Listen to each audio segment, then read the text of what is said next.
ओम शांति। 2 फरवरी 24। रूहानी बाप बैठ रूहानी बच्चों को समझाते हैं कि आत्मा कितनी छोटी है। कल्पना कर सकते हो? रूहानी बाप बैठ रूहानी बच्चों को क्या समझाते हैं? आत्मा कितनी छोटी है, कल्पना कर सकते हो? कल्पना करके देखो, कल्पना करने में क्या जा रहा है। अति सूक्ष्म मना कितनी छोटी है, जैसे सुई की नोक है। उस पर अणु कितना सूक्ष्म होता होगा। कल्पना कर सकते हैं। बाबा कई बार होता है ना, ये आपका एक ब्लड का एक ड्रॉप लेते हैं, उसमें फिर कीटाणु देखते हैं, ढेर कीटाणु होते हैं, सोचो। और उनमें भी आत्मा है। कितनी छोटी है, बहुत छोटी है। और छोटी सी आत्मा से शरीर कितना बड़ा देखने में आता है। इतनी छोटी सी आत्मा और इतना बड़ा शरीर। छोटी आत्मा अलग हो जाती है तो फिर कुछ भी देख नहीं सकती। छोटी आत्मा हो बड़ी आत्मा हो, अलग हो जाएगी तो कुछ देख सकेगी। तो आंखें देख रही हैं, कौन देख रहा है? आंखें देख रही हैं। आंखों के द्वारा मैं आत्मा देख रही हूँ। कान सुन रहे हैं, कानों के द्वारा मैं आत्मा सुन रही हूँ। मुख के द्वारा मैं आत्मा क्या करती हूँ? शरीर नहीं, कनेक्ट करती है, लेकिन शरीर के द्वारा हम बनने जा रहे हैं क्या? देही अभिमानी। अभी क्या हैं हम? इसमें रहते हैं, निरंतर देहवान में रहते हैं, और बनना है आत्म अभिमानी, देही अभिमानी। तो कम से कम दिन में कभी कभी तो याद आना चाहिए। क्या भ्रुकुटी में बैठ के मैं इससे बात कर रही हूँ, मैं अभी कानों से सुन रही हूँ, मैं अपने शरीर को चला रही हूँ, मैं इस शरीर के द्वारा झाड़ू कर रही हूँ। याद आता है? हाँ, अपन याद में तो रहते ही हैं, ऐसा नहीं है, याद में रहने की कोशिश भी करते हैं। लेकिन आत्मा कैसे शरीर के द्वारा एक्ट करती है, साक्षियों के देखना चाहिए ना। आत्मा के ऊपर विचार किया जाता है, माना ये विचार की बात है। साधारण रूप में तो शास्त्रों में भी लिखा है, गीता में भी है, कोई बड़ी बात थोड़ी है, लेकिन विचार किया जाता है। इतनी छोटी बिंदी क्या क्या काम करती है, सोचो क्या क्या काम करती है। ये छोटी छोटी बिंदी संसार में कितना बड़ा चमत्कार दिखा रही है। साइंटिस्ट कितना बड़ा चमत्कार दिखा रहे हैं। दुनिया में है तो बिंदी ही, कर्म के द्वारा, शरीर के द्वारा कर्म करे, लेकिन कर कौन रहा है? शरीर। किसका जलवा है? आत्मा का। मैग्नीफाई ग्लास होते हैं, उनसे छोटे छोटे हीरों को देखा जाता है। कोई दाग आती तो नहीं है। हीरों को आर पार देखते हैं, दाग तो नहीं है। दाग हुआ तो उसकी वैल्यू कम। कोई दाग आदि तो नहीं है, तो आत्मा भी कितनी छोटी है। कैसी मैग्नीफाई ग्लास है जिससे देखते हो। रहती कहाँ है, क्या कनेक्शन है? इन आंखों से कितना बड़ा धरती आसमान देखने में आता है, इन आंखों से। सोचो, अभी तो साइंस कहां तक पहुंची, पूरा वर्ल्ड को इमर्ज कर, अंतरिक्ष को इमर्ज कर लेते हैं। बिंदी बिल्कुल जाने से कुछ नहीं रहता। बिंदी निकल गई, ना आंख काम कर रही है, ना कान काम कर रहे हैं, ना इंद्रियां काम कर रही हैं। जैसी बिंदी बाप वैसी बिंदी आत्मा। क्या जैसे कोई अंतर है? जैसे बिंदी बाप वैसे बिंदी आत्मा। क्या मतलब, क्या कहना क्या चाहता है बाबा? हमको नहीं मालूम क्या? हम भी आत्मा, वो भी, लेकिन वो परम आत्मा है। तो तुम क्या हो? आत्मा। तुम भी बिंदी, बाप भी बिंदी। तो क्या बताना क्या चाहता है बाबा? तो उस बिंदी की कितनी महिमा है संसार में। कहते हैं उस बिंदी से पूरी सृष्टि की उत्पत्ति हुई है वो भी बिंदी और तुम भी बिंदी। कहाँ उस बिंदी की महिमा, बाप रे बाप, बड़े बड़े शास्त्र भरे पड़े हैं। और क्या हाँ इन बिंदियों की है बिंदी, वो भी बिंदी तुम भी बिंदी। कहाँ वो कहाँ तुम? शास्त्रों में क्या लिखता है? आत्मा सो, क्या मतलब हुआ? क्यों लिखा? माना ये हम आत्मा बिंदी भी जब बीज रूप अवस्था में टिक जाते हैं, संपूर्ण बीज रूप अवस्था में जब टिक जाते हैं, तो हम भी कैसे बन जाते हैं? बाबा सूर्य के अव्यक्त माने में क्या था? मास्टर सिंधु। उन्होंने क्या बोल दिया? आत्मा सो परमात्मा। आत्मा सो परमात्मा होती नहीं है। लेकिन संगम युग पे जब हमको भगवान की पहचान मिलती है, तो भगवान बताता है अब तुमको पहचान दे तुम आत्मा हो। वो मूंझ जाते हैं, आत्मा है तो हम करें क्या भाई? आत्मा है, चिंतन ही करते रहें क्या? तो क्या बोला? किसमें टिको? किसमें टिको? तुम कौन हो? ज्योति तो हो, बिंदी, अति सूक्ष्म बिंदी। तो आज हमको अगर टिकना है तो कोई आधार तो चाहिए। जैसे पहले तो मूर्तियों का आधार ले लेते थे, जो हमको देवी देवता की मूर्ति, उसके मन बुद्धि उसके ऊपर टिका देते थे, उसका ध्यान करते थे। अब हमको ध्यान करना है, अपने स्वरूप का ध्यान करना है, तो कुछ आधार तो चाहिए। तो आधार बनता है बिंदी। प्रकाश की, इसलिए भले ही छोटा स्टार बना लो, थोड़ी मोटी बिंदी बना लो। आत्माएं माताएं बिंदी लगाती हैं, तो ऐसे छोटी बिंदी लगा लो, लेकिन एक काल्पनिक तीसरे नेत्र के द्वारा तुमको इमर्ज तो करना पड़ेगा, जिसमें तुमको टिकना है तो अति सूक्ष्म। लेकिन उस सूक्ष्मता में तो तब जाएंगे जब धीरे धीरे हमारी एकाग्रता बनेगी तब। लेकिन तो भी किसी पॉइंट में टिकने के लिए आधार तो चाहिए, कोई पॉइंट का नहीं चाहिए। ले बाबा ने क्या, बाप बिंदी बाप वैसे बिंदी आत्मा। इतनी छोटी आत्मा प्योर और इम्प्योर बनती है क्या? पहले बताया जैसा बाप बिंदी वैसे तुम। फिर इतनी छोटी आत्मा क्या बनती है? प्योर और इम्प्योर। इम्प्योर बनती है तो क्या दशा होगी आज हमारी? और जब प्योर बनेगी तो कैसी बन जाएगी? एकदम बाप समान। इम्प्योर होने से आज हम कल्पना भी नहीं कर सकते भगवान की। सोचो, बस केवल पूजा पाठ कर सकते हैं, दुहाई दे सकते हैं उसके, बस झोलियां फैला सकते हैं उसके सामने। लेकिन क्या कोई कल्पना भी कर सकता है? कहाँ भगवान, कहाँ हमारी दुर्दशा। आधार क्या बना? प्योरिटी और इम्प्योरिटी। जब प्योरिटी आ जाती है तो हम बाप समान बन जाते हैं, इम्प्योरिटी है तो ये दशा हो जाती है। इतनी छोटी आत्मा प्योर इम्प्योर बनती है, यह बहुत विचार करने की बातें हैं। इम्प्योरिटी से कितना नुकसान हुआ है उस आत्मा का, अब प्योर बनने से वापिस क्या शक्तियों का सागर बनने जा रही आत्मा। विचार करने की बातें हैं। दूसरा कोई नहीं जानते आत्मा क्या है, परमात्मा क्या है। इतनी छोटी आत्मा शरीर में रह क्या क्या बनाती है, क्या क्या देखती है। उस आत्मा में सारा पार्ट भरा हुआ है 84 का। सोचो कितना बड़ा पार्ट है इतनी छोटी सी बिंदी, लेकिन कितना बड़ा पार्ट, 4-5 हजार वर्ष का पार्ट भरा है इसमें। कैसे वह काम करती है, वंडर है।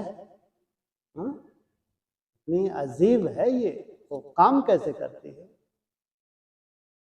इतनी छोटी सी बिंदी में 84 जन्मों का पार्ट नूंदा हुआ है।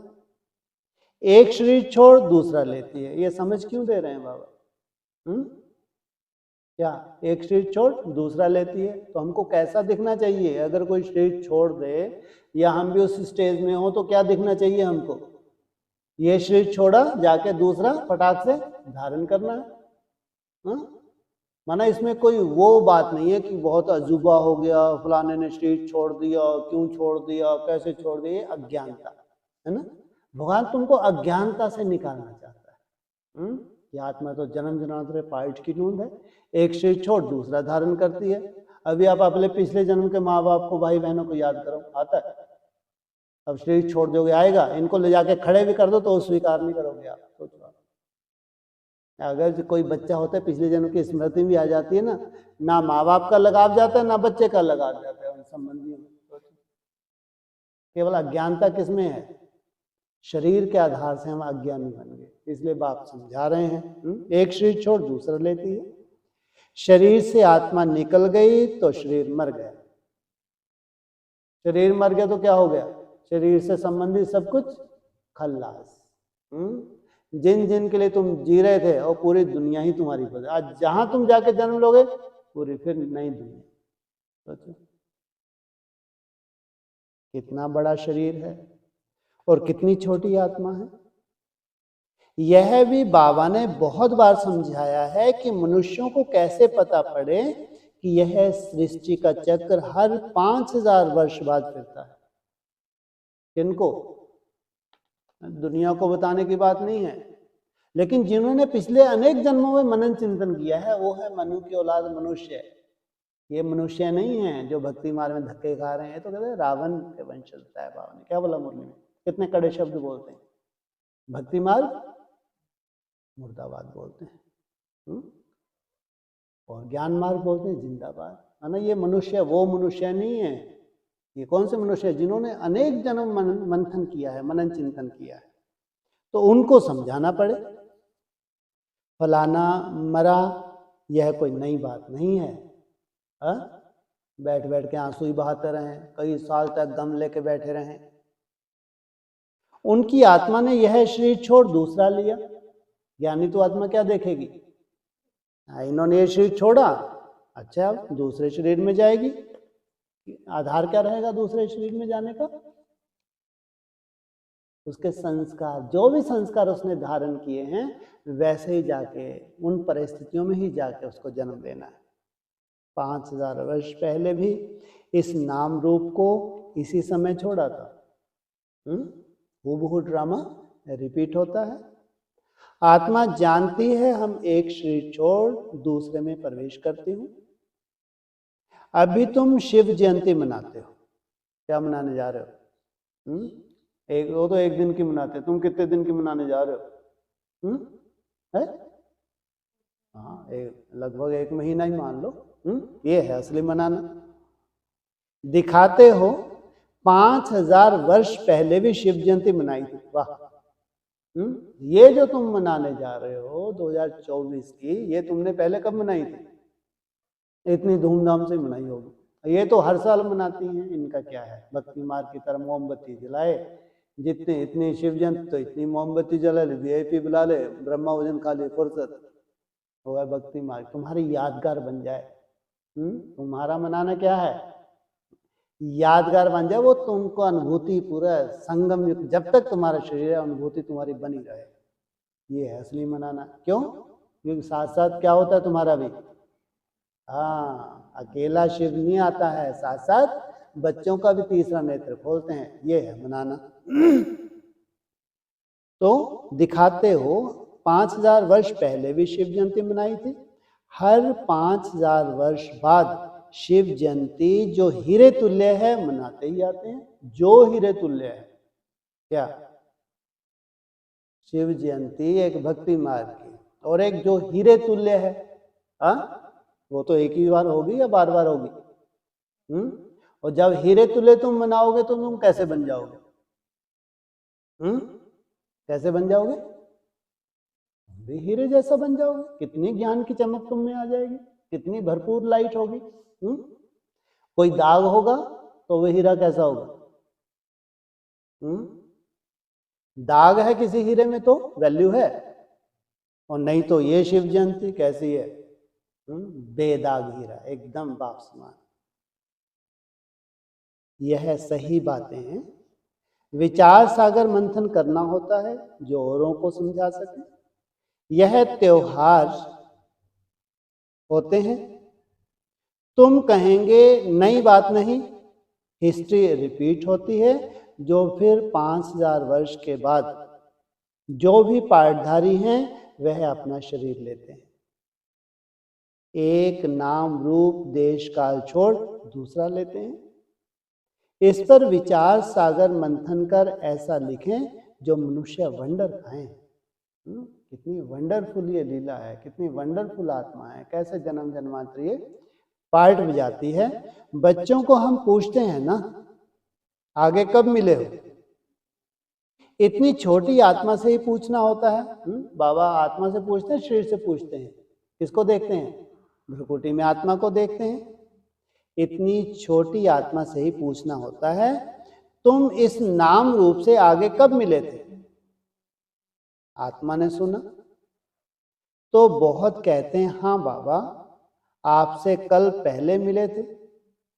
सारा ड्रामा का पार्ट बुद्धि में है, वह होते हैं हद के ड्रामा के एक्टर्स। यह है बेहद का ड्रामा। वो भी जो एक्टर पार्ट बजाते हैं तो कितने साक्षी रहते होंगे, या रोने लग जाते हैं, कोई सीन आई तो रोते ही रहे, डायरेक्टर को चुप, अरे सीन है भैया, हकीकत नहीं है। ऐसे ही डायरेक्टर भी हमारे पीछे पड़ा है, ये जितनी भी सीन आने जा रही हैं ये सीन है, ये तो क्या ड्रामा की सीन है, कोई नया नहीं है, तो घूमता ही रहता है। और नहीं थोड़े वो सीन देख हाय तो वह मज्जर, ये सीन तुमने कभी नहीं सोची, ये सीन कैसे आ गई? तो क्या करें, तुम भी एक्टर हो, वो भी एक्टर हो, उनको इतनी समझ, तुम तो इतने बुद्धू एक्टर हो, उनको तो फिर भी समझ रहती है कि हम तो एक्टिंग करने के लिए आए हैं, ये हकीकत नहीं है। और यही अगर हमारी बुद्धि में बैठ जाए तो सोचो कितना बड़ा नसीब, सीधा भगवान की गोद में पहुंच जाए। यह है बेहद का ड्रामा। यह ड्रामा बड़ा एक्यूरेट है, इसमें जरा भी फर्क नहीं पड़ सकता। वह बाइस्कोप होते हैं हद के, मशीन पर चलते हैं, 2-4 रोल भी हो सकते हैं जो फिरते हैं। यह तो अनादि अविनाशी एक ही बेहद का ड्रामा है। इसमें कितनी छोटी आत्मा एक पार्ट बजाए फिर दूसरा बजाती है। 84 जन्मों का कितना बड़ा फिल्म रोल होगा। पहले ऐसे बड़े बड़े रोल होते थे, प्रोजेक्टर के लिए भी होते थे, ऐसे सिनेमा घरों में भी होते थे। अभी वो कैसे चिप में समा गई। यह कुदरत है, कोई की बुद्धि में बैठेगा, है तो रिकॉर्ड मिसल, बड़ा वंडरफुल है। 84 लाख तो हो ना सके, उनकी बुद्धि में क्या बैठा हुआ है शास्त्रों के आधार से? कितने जन्म लेती है आत्मा? 84 लाख। अरे 84 लाख कुल योनियां होती हैं।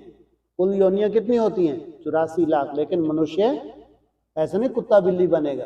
कहते जो बीज होगा वही तो फल लगेगा ना। आम का बीज बोओगे तो क्या बेर लगेगा क्या? ऐसे कुत्ता है, बिल्ली है, गधा, घोड़ा, हाथी, इनकी अपनी अपनी आत्मा है, अपने अपने संस्कार हैं। तो उन्होंने क्या कर दिया?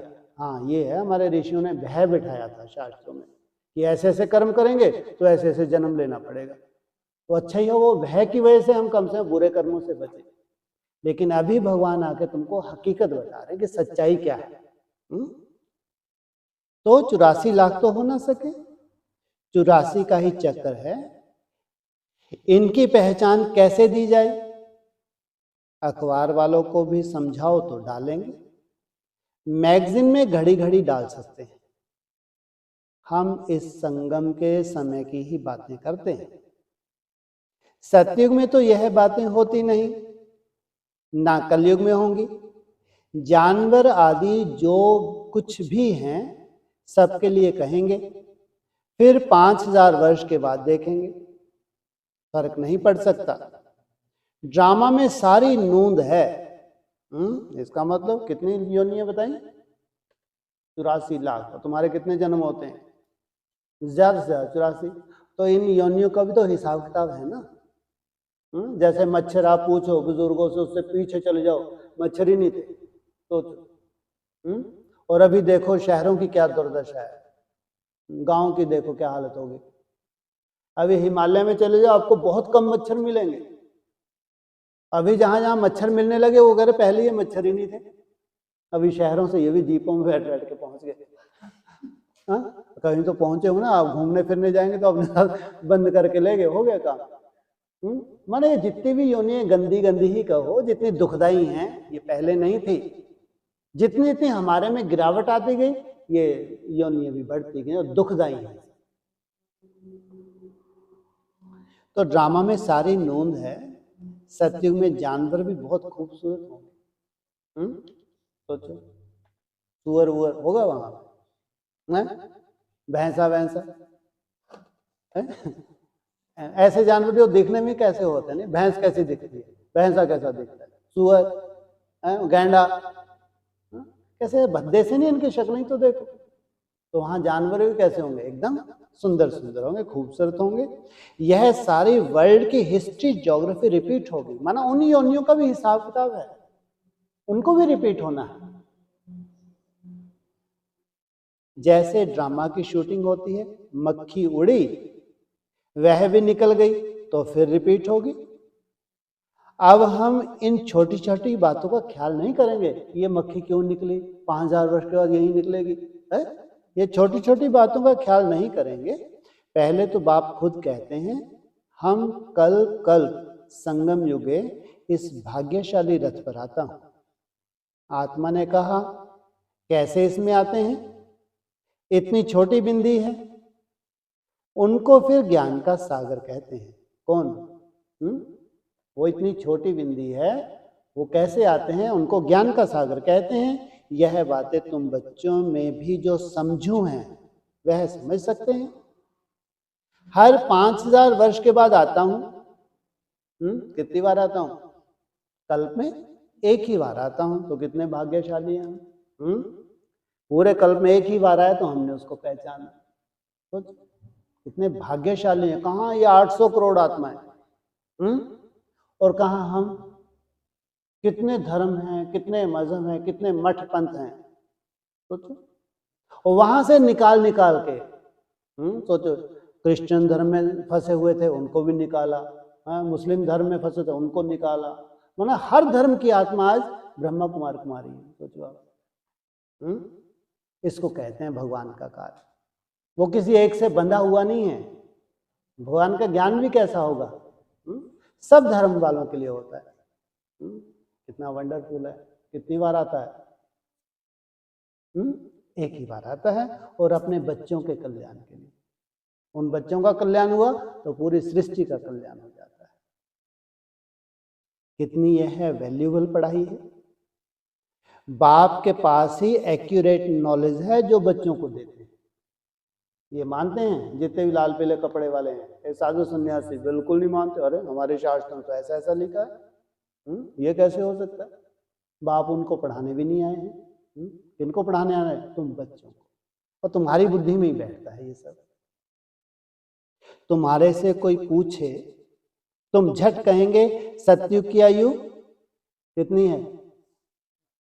1250 वर्ष की है। एक एक जन्म की आयु 150 वर्ष होती है। कितने जन्म होंगे वहां तुम्हारे? कितने जन्म होते हैं सतयुग में? 8 जन्म होते हैं। तो एक एक जन्म की आयु, ये तो बेसिक है। ये तो कम से इतना योग में मगन, इतना योग में मगन, ये बच्चों वाली बातें तुमको याद ही ना हो। तो बच्चों की बातें भी याद होनी चाहिए, फिर इनके रहस्य भी याद होने। फिर तुमको ये नशा होना चाहिए कि संगम युग पे हम अपने शरीरों को रिजोनेट कर रहे हैं, तो ये हमारा सबसे पहला अधिकार है इस आयु के ऊपर। अभी सबसे बड़ी आफत तो तुम्हारी होने जा रही है। सोचो, मेरे को कई बार बहुत तरस भी आता है। अब ना तो ढंग से खाना, ना कहीं घूमना, ना फिरना, पड़े हो। लेकिन ये तुम्हारी आफत कितने समय की है? ज्यादा से ज्यादा है? ये जितनी भी तुम्हारी आफतें हैं, खाने पीने से लेके जो भी है, ये सब ज्यादा से ज्यादा कितने समय की आफतें हैं? ज्यादा से ज्यादा 14 वर्ष। राम ने वनवास किया 14 वर्ष का, पांडवों ने वनवास किया 14 वर्ष का। तो उसके बाद सोचो, तुम कल्पना करो, वो दुनिया जिसमें दुनिया को नसीब ही नहीं है, वहां जाना नसीब नहीं है। अगर इतनी बड़ी आफतें तुम मोल ले रहे हो, खुशी खुशी से ले रहे हो, तो इसके पीछे तुमको प्राप्ति कितनी बड़ी होने जा रही, कभी इसकी भी तो कल्पना की। ऐसे चेहरे से तुम्हारे लटक जाए, मेरे को ऐसा वाइब्रेशन आता है, कहाँ बेचारे फंस गए। इससे तो कितनी बढ़िया थी ये। हाँ, क्या कहाँ आके फंस गए? नहीं, अब लगता तो है ना। तो अपने को ये खुशी खुशी का चिंतन, मेरे बाबा ने अव्यक्त वाणी में कल भी बोला, है ना? तो अच्छा अच्छा चिंतन करो, जो हकीकत है। तुमको ऐसे ही बहलाया जा रहा है क्या? हाँ? अब सोचो, अगर इस परिवार में कोई हैरानी होगी, अरे कोई दवाई भी, उस परिवार में कोई दवाई नहीं खाता भैया, किसी को जुकाम भी नहीं होता, सर्दी जुकाम भी नहीं होता, सोचो। और कहाँ कोई बच्चा बिना दवाई के नहीं जी सकता, क्योंकि जहर ही तो खा रहे हैं। अन्न भी शुद्ध नहीं मिल रहा भाई, शुद्ध मिल रहा है किसी को अन्न, फल शुद्ध मिल रहे हैं क्या? तो तुम्हारी दुनिया की रूपरेखा ही अलग बनने जा रही है, सोचो। और इन आंखों से तुम वो नहीं, दीदी दादी मरी हम भी मरने के लिए तैयार बैठे, वो हो गया। तुमको सब कुछ इन्हीं आंखों से देखना। इसलिए बोला बाबा ने मुरली में, जिसने अंत किया उसने सब किया। तो कितनी पावरफुल आत्माएं चाहिए अंत करने के लिए। उनके लिए कितना बड़ा महावाक्य बोल दिया। जैसे बाप क्या है, अकाल मूर्त, तुम बच्चे भी अकाल मूर्त। ये क्या अकाल मूर्त है जो शरीर छोड़ के जाते हैं? हाँ, अकाल मूर्त की संतान तुम बच्चे भी अकाल, ऐसी मूर्तियां हो, तुम्हारे ऐसे शरीर हैं, जो बड़े से बड़ा महाकाल भी आएगा वो इन शरीरों को नहीं छुड़वा सकता। तो इतनी बड़ी बात बोली। तो अगर ये थोड़ी बहुत आफत जैसा लग रही, आफत नहीं है, ये बहुत बड़ी खुशी की तैयारी है। जैसे हमने ब्रह्मा कुमारी आश्रम जो भी ज्वाइन करता है तो कितना बड़ा त्याग करता है, वो साधारण बात है क्या? अच्छे अच्छे घबराते हैं, लहसुन प्याज नहीं खाते, बाहर का नहीं खाते, किसी के हाथ का नहीं खाते, हम नहीं जा सकते। सोचो आप, केवल यही एक संस्था है, सबसे बड़ा त्याग अगर है पूरे वर्ल्ड में, ब्रह्मा कुमारी में है। संस्थाएं तो और भी हो ना, गायत्री पीठ में चले जाओ, राधा स्वामी में चले जाओ, कहीं का भी लहसुन प्याज खाओ, सब कुछ खाओ। केवल ब्रह्मा कुमारी संस्था पूरे वर्ल्ड में अगर धारणाओं की बात है तो ब्रह्मा कुमारी संस्था को देख लो और सब संस्थाओं को देख लो। इसलिए भगवान की संस्था है, किसी ब्रह्मा कुमारी की नहीं है। ब्रह्मा कुमारी होती तो बहुत से ऐसा एडिशन कर देती जिस वजह से लोग यहाँ नहीं आ पाते। बहुत सा ऐसा ज्ञान है जो आते ही नहीं है लोग, कि हमारे शास्त्रों में ये लिखा है, ये आत्मा को सर्वव्यापी वो कहते हैं, हाँ भगवान सर्वव्यापी नहीं है, आत्मा सो परमात्मा नहीं है। कितने सारे पॉइंट्स है जिनकी वजह से ये जो मंद बुद्धि को, जो भक्ति मार्ग का भूसा भरा है, वो नहीं आते। और ब्रह्मा कुमारी अगर उनका संस्था होती थोड़ा हटा देती तो ढेर के ढेर आने लगे। पवित्रता के पार्ट को हटा दो, ढेर के ढेर आने लगे। लेकिन भगवान को मालूम है उन बच्चों के लिए, भगवान के बच्चों के लिए, वो कचरे की तो भगवान को जरूरत ही नहीं। भगवान के बच्चों का परिवर्तन हो, पूरी सृष्टि का परिवर्तन हो जाएगा। धारणाओं से जो समझ सकते हैं ये कि साधारण संस्था नहीं है, ये भगवान का कार्य है। वो आज पूरे वर्ल्ड में है। वो कहाँ इतने, वो फिर कहाँ तुम एक नए नवेले कुछ नए ही करने जा रहे। तो थोड़ी बहुत अगर आफत है तो आफत नहीं है, वो क्या है? आफत है।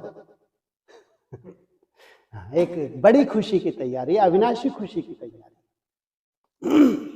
तो एक जन्म की आयु कितनी? 150 वर्ष। और यहाँ का 100 वर्ष 90 वर्ष के बाद क्या हालत होती है?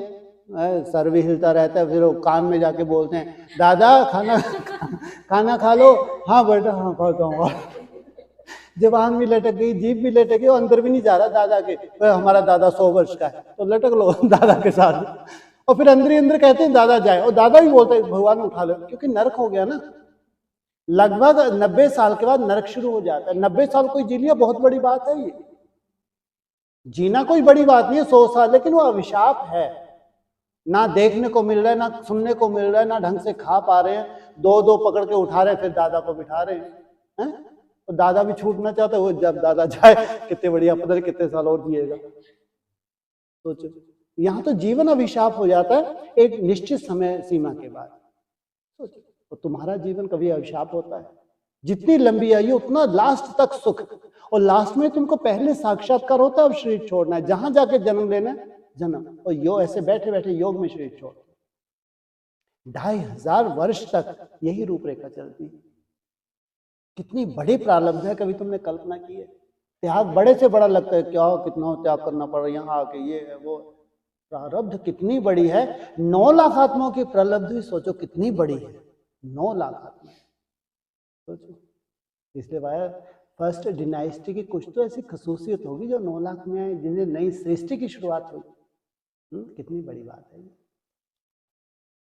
तो कितना पार्ट बचता है, बुद्धि में सारा चक्र फिरता है, हम 84 जन्म लेते हैं, सारी सृष्टि ऐसे चक्र में फिरती रहती है। यह अनादि अविनाशी बना बनाया ड्रामा है, इसमें नई एडिशन नहीं हो सकती। सबका अपना अपना पार्ट है। गायन भी है, चिंता ताकि कीजिए जो अनहोनी हो, जो भी सीन आने वाली है, जैसी भी सीन होगी ड्रामा की, अर्थक्वेक होंगी, भूकंप हो, जो कुछ भी है, प्राकृतिक प्रकोप, कुछ भी नया है क्या? चिंता ताकि कीजिए जो अनहोनी होए, सब कुछ निश्चित है। जो कुछ होता है ड्रामा में नूंद है, साक्षियों पर देखना पड़ता है। उस नाटक में कोई ऐसा पार्ट होता है तो जो कमजोर दिल वाले होते हैं वो रोने लग पड़ते हैं। तो ब्रह्मा बाबा भी क्या हुआ, जैसे विनाश की सीन दिखी, बच्चा थे ना, बहुत सुंदर बच्चा था, ऐसा नहीं था, लेकिन उस नाटक में भी होता है तो इस नाटक में भी होता है। इसलिए कहा बाबा ने, जिसने अंत किया उसने सब कुछ किया। माना महान योगी आत्माएं ही उस अंत को देख सकती हैं, नहीं तो वो अंत देखना, साक्षी भाव से देखना और मजबूरी से देखना इतना आसान नहीं है। तो नाटक ना, यह रियल है, वो नाटक है, और ये क्या है, रियल है। इसमें हर आत्मा अपना पार्ट बजाती है, ड्रामा कभी बंद नहीं होता। इसमें रोने रूसने की तो कोई बात ही नहीं, कोई फिर नई बात थोड़े ही है। अफसोस उनको होता है जो ड्रामा के आदि मध्य अंत को रियलाइज नहीं करते। यह भी तुम जानते हो, इस समय जो हम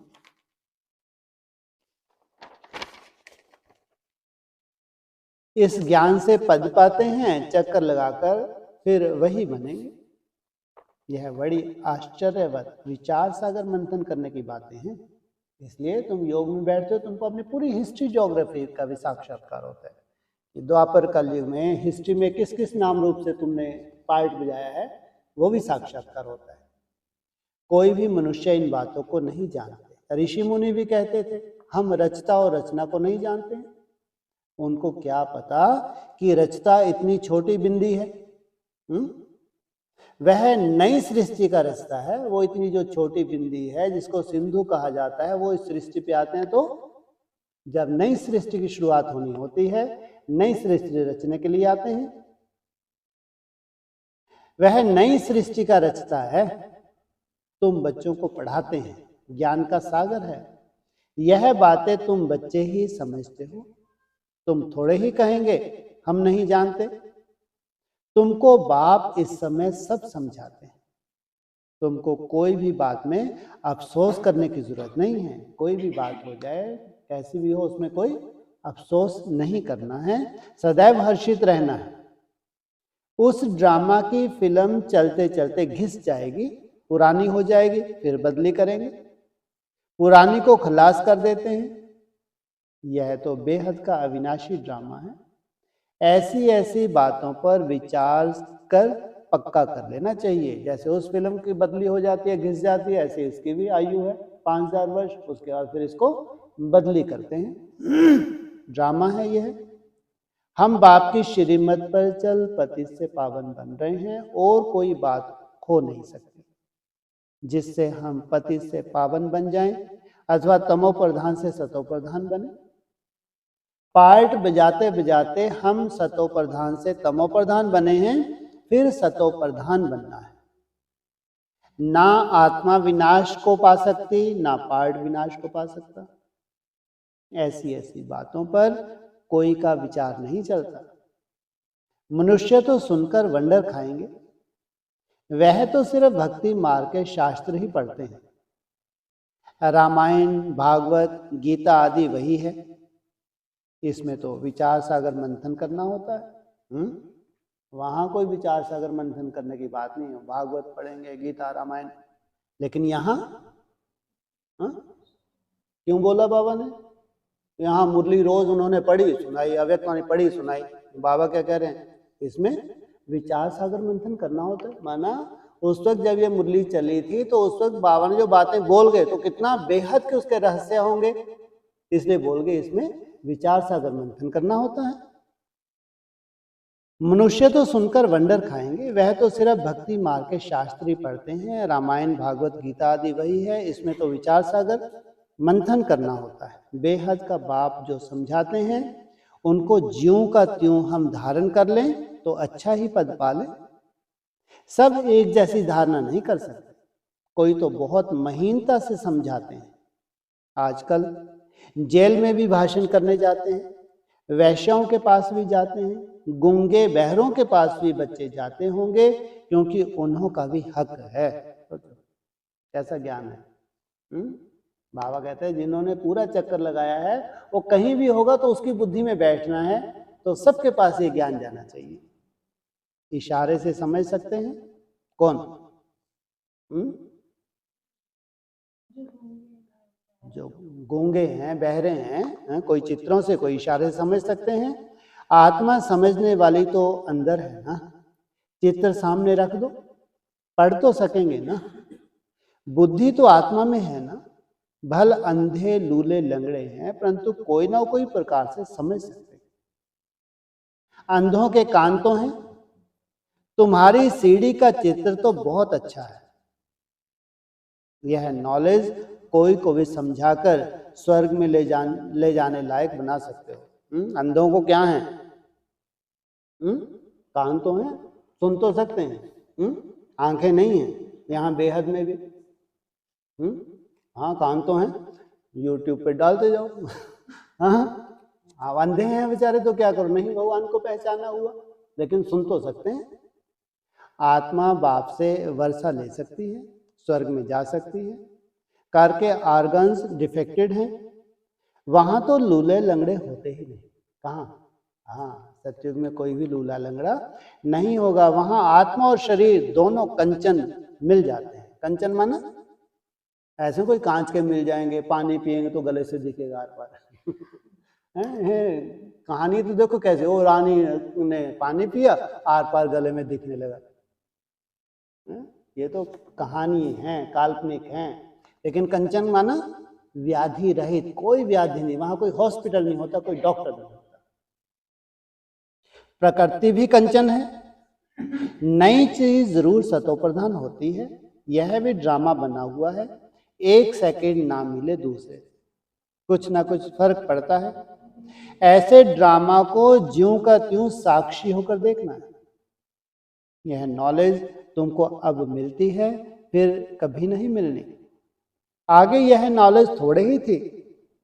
यह अनादि अविनाशी बना बनाया ड्रामा कहा जाता है।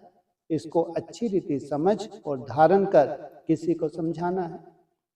तुम ब्राह्मण ही इस ज्ञान को जानते हो। यह तो चौव चीनी ताकत की दवा तुमको मिलती है। अच्छे से अच्छी चीज की महिमा की जाती है।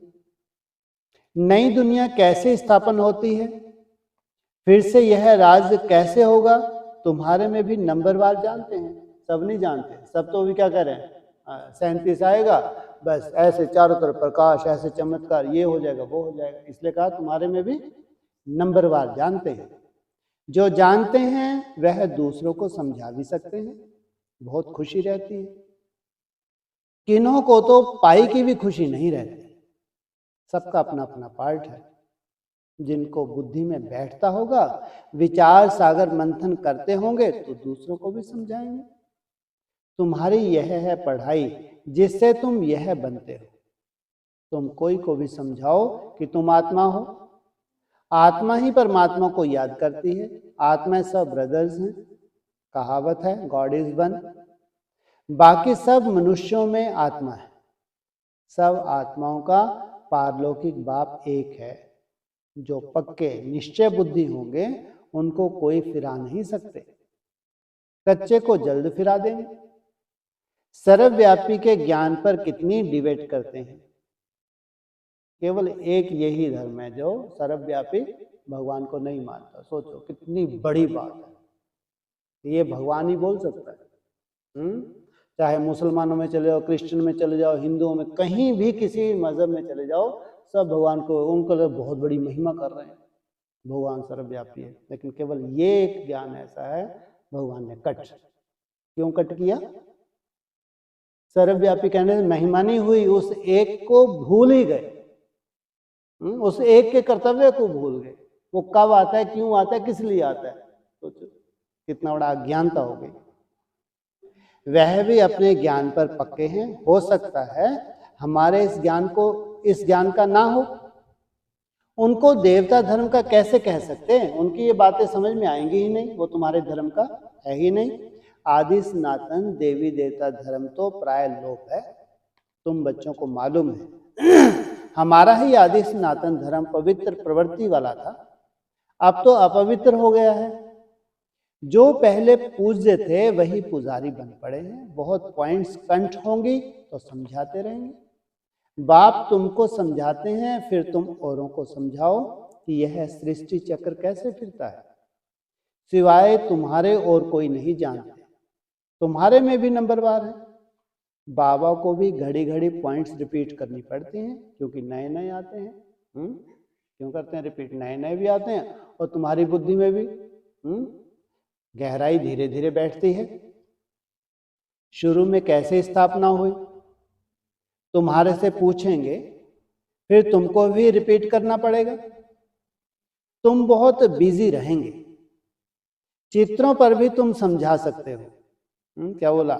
शुरू में कैसे स्थापना हुई तुम्हारे से पूछेंगे, फिर तुमको भी रिपीट करना पड़ेगा। शुरू में स्थापना, और जो स्थापना वाले वो सब शरीर छोड़ छोड़ के चले गए, और फिर नई नई कहानियां आनी शुरू होगी।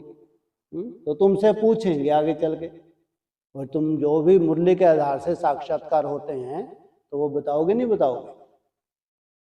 तुम बहुत बिजी रहेंगे। चित्रों पर भी तुम समझा सकते हो, परंतु ज्ञान की धारणा सबको एक रस तो हो नहीं सकती। इसमें ज्ञान चाहिए, याद चाहिए, धारणा बड़ी अच्छी चाहिए।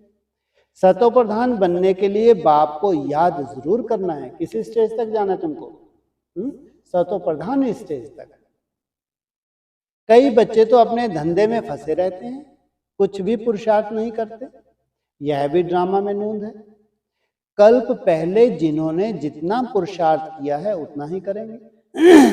पिछाड़ी में तुमको एकदम भाई भाई होकर रहना है। नंगे आए थे, नंगे जाना है। ऐसा ना हो पिछाड़ी में कोई याद आ जाए। अभी तो कोई वापस जा ना सके। जब तक विनाश ना हो स्वर्ग में कैसे जा सकेंगे? क्या ना हो जब तक?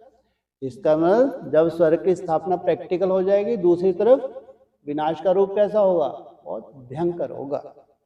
जरूर या तो सूक्ष्म वतन में जाएंगे या यहां ही जन्म लेंगे। क्या? या तो सूक्ष्म वतन में ठहरना पड़े या फिर यहां ही जन्म लेना पड़े। बाकी जो कमी रही होगी उसका पुरुषार्थ करेंगे। वह भी बड़े हों तब समझ सकें। यह भी ड्रामा में सारी नूंद है। तुम्हारी एक रस अवस्था तो पिछाड़ी में ही होगी। ऐसे नहीं लिखने से सब याद हो सकता है।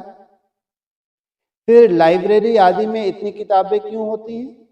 डॉक्टर, वकील लोग बहुत किताबें रखते हैं, स्टडी करते रहते हैं। वह मनुष्य मनुष्यों के वकील बनते हैं। तुम आत्माएं आत्माओं के वकील बनती हो। वाह! क्या कहा? तुम आत्माएं किसके वकील बनते हो? आत्माओं के वकील बनते हो। आत्माएं आत्माओं को पढ़ाती हैं। वह है जिस्मानी पढ़ाई, यह है रूहानी पढ़ाई। इस रूहानी पढ़ाई से फिर 21 जन्म कभी भूल चूक नहीं होगी। माया के राज में बहुत भूल चूक होती रहती है, जिस कारण से सहन करना पड़ता है। जो पूरा नहीं पढ़ेंगे, कर्मातीत अवस्था को नहीं पाएंगे तो सहन करना पड़ेगा। क्या? नहीं पूरा पढ़ेंगे, कर्मातीत अवस्था को नहीं पाएंगे तो सहन करना पड़ेगा। फिर पद भी कम हो जाएगा। विचार सागर मंथन कर औरों को सुनाते रहेंगे, तब चिंतन चलेगा। बच्चे जानते हैं कल पहले भी ऐसे बाप आया था जिसकी शिव जयंती मनाई जाती है, लड़ाई आदि की तो कोई बात ही नहीं। वह सब हैं शास्त्रों की बातें, यह पढ़ाई है। आमदनी में खुशी होती है, जिनको लाख होते हैं उनको जास्ती खुशी होती है।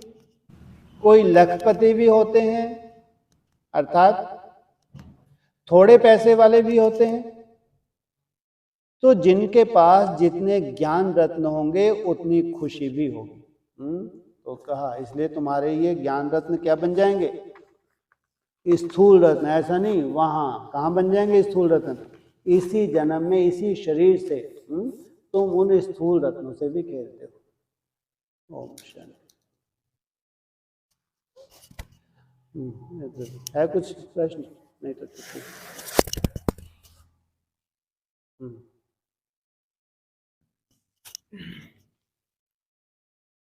ड्रामा में जो पार्ट भरा हुआ है उसको साक्षी होकर देखना पड़ता है।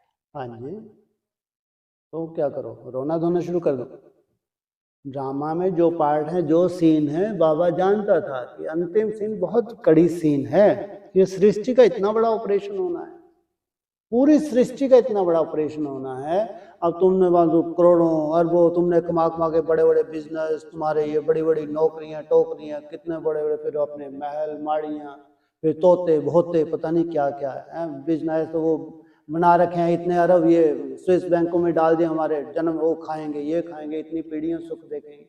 और भगवान क्या कह रहा है? इतना बड़ा ऑपरेशन होने जा रहा है, पूरी हिस्ट्री में कभी इतना बड़ा ऑपरेशन नहीं हुआ।